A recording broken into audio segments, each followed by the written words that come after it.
नमस्कार मित्रांनो, आता या क्षणीची अत्यंत महत्त्वाची बातमी।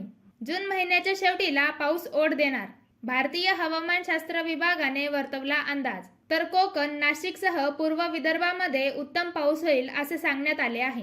चला तर पाहूया सविस्तर मध्ये काय आहे नेमका अंदाज। पण यापूर्वी मित्रांनो, आपल्या चॅनलला सबस्क्राईब करून बेल आयकॉन प्रेस करा आणि व्हिडिओला कुठेही स्किप न करता व्हिडिओ शेवटपर्यंत नक्की बघा।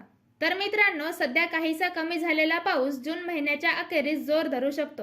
हवामान विभागाने कमाल तापमान, सकाळ व दुपारची सापेक्ष आर्द्रता तसेच वाऱ्याचा ताशी वेग आणि सूर्यप्रकाशाचा कालावधी या निकषावर अंदाज जाहीर केला असून कोकण, नाशिक आणि पूर्व विदर्भामध्ये दमदार पावसाची हजेरी लागेल। त्यामुळे जुलै महिन्यातही बऱ्याच भागात अतिवृष्टी होण्याची शक्यता हवामान तज्ज्ञांनी वर्तवली आहे। यंदा कमी दिवसात अधिक पाऊस होईल आणि काही काळ पावसात खंडही पडतील। मात्र चिंताजनक परिस्थिती नसून जुलै महिन्यासह ऑगस्ट ते सप्टेंबर मध्ये सुद्धा राज्यभर चांगला पाऊस होईल असा अंदाज वर्तवण्यात आला आहे।